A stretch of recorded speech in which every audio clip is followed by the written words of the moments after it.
There's a few things New Zealand's known for: sheep, Lord of the Rings, and rugby, and now there's Benny.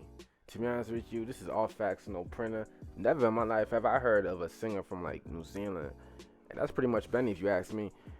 Pretty much, she's known for her breakout TikTok single "Supalonely." The pandemic really helped her out during that time when everybody's inside the house and they have nothing else to do but to look for songs to dance to. That TikTok algorithm worked in her behalf. Some people may know her also as like the clone of Billie Eilish aesthetic wise, and if that's true, that's not bad. I personally felt like when I saw Billie Eilish before I even heard her music, I was like, why this girl just looks so emo? She looks so dark, always looking like she doesn't want to be inside the media face. Maybe that was the situation, but I gave one of her songs a chance, and I seen a couple of her interviews and stuff. She's a cool person, but I find that how Benny's is a more giggly person, up tempo person. If she is the clone of Billie Eilish, she's one of those artists also whose personality overshadows her music, which is never a bad thing. We have a lot of people who make some great music, but a bunch of like dickheads. You guys know who they are, and we have people whose personality is bigger than the music, and hence Doja Cat. Benny, she's one of those people. You look at her interviews, her IG stuff, you're gonna find that you're more relatable and you love this person more and more, and you're gonna support all her music because you love who she is. One thing I do want to say though, like this chick, she has a lot of energy. What I mean, she could be like related to like Sheen from Jimmy Neutron, if anybody's watched Jimmy Neutron. Anyway, we know how the TikTok algorithm works. Just by having a catchy hook, you throw it out there by 10 to 15 seconds, and whatever fish bite the bait, and all the other fish circle around that bait, and there you go, viral, hit.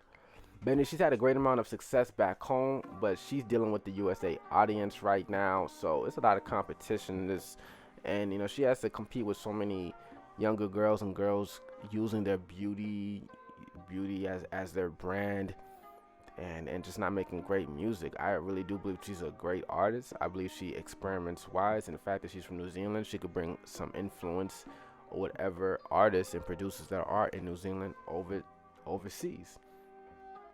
But dealing with the USA audience, it's easy to get drowned out. It's millions of artists, man.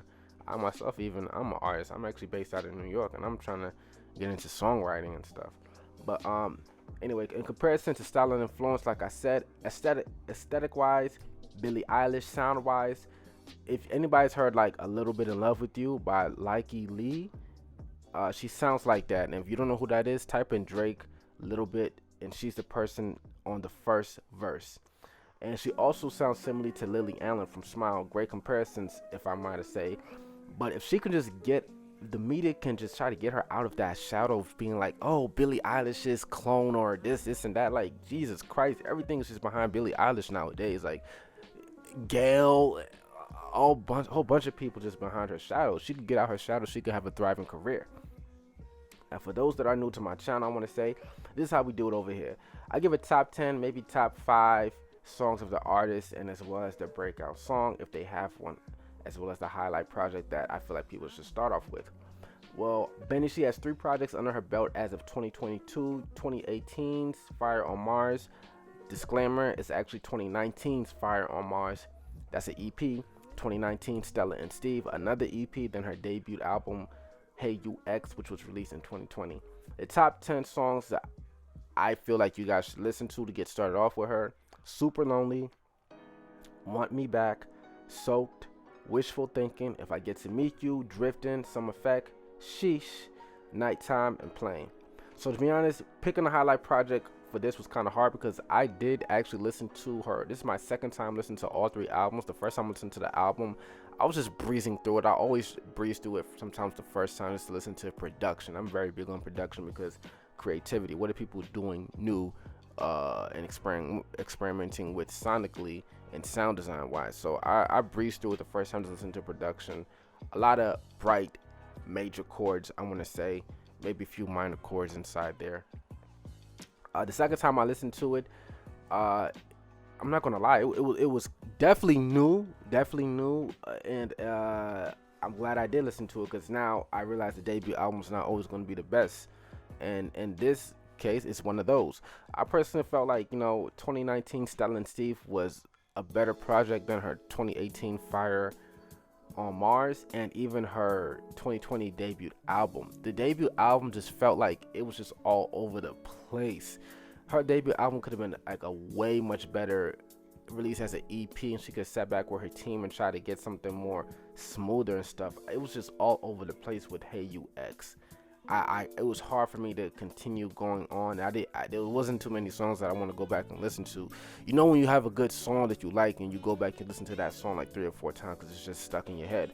Like when Xylo dropped, Where the Flowers Grow, I kept on listening to Trust You. I listened to that song 10 or 12 times throughout the whole day. But in this thing, I want to say, so Stella and Steve would be the highlight project to go at, in my opinion. Listen to that first. Or you guys could listen to the top 10 songs. Overall, with this artist, she has a great ear and taste for experimenting. I would like to see her bring some or network or work with some producers from New Zealand, so you could probably bring something overseas new. Because I don't feel like music is dying out, but I feel like music is very stagnant right now. Nobody is willing to hop over the barrier and try something new. And I say that with a lot of my videos. That's why I started focusing on indie people, because I believe indie music is a lot better. At times, but back to her, at times listening to her, one thing I'm gonna say is it can get a little boring listening to the same monotone and her delivery all the time. It gets a little boring. I mean, the most up-tempo track that I probably heard from was like Supalonely. Even then, her voice still sounds very sad, depressed, and lonely. For 3 projects, like I said, so Stella and Steve will be the one to go to. I think she needs to speak to her writers and producer and try something else. She needs to do something with her voice or the production. The voice is an instrument as well, And I'm gonna just leave it at there. For those who have stuck around all the way to the end, I really thank you for listening and supporting me and subscribing to the channel. Tell a friend for a friend. Remember, this is all facts, no printer. I want to bring something new to the algorithm. I feel like a lot of people are just covering the same old people that are already here, and we need to move on and push forward and be like, okay, who are coming right now? What are they doing to change music or add something to music? So once again, subscribe, tell a friend for a friend. I'll have another video uploaded for you guys probably next 2 days. All right, take it easy.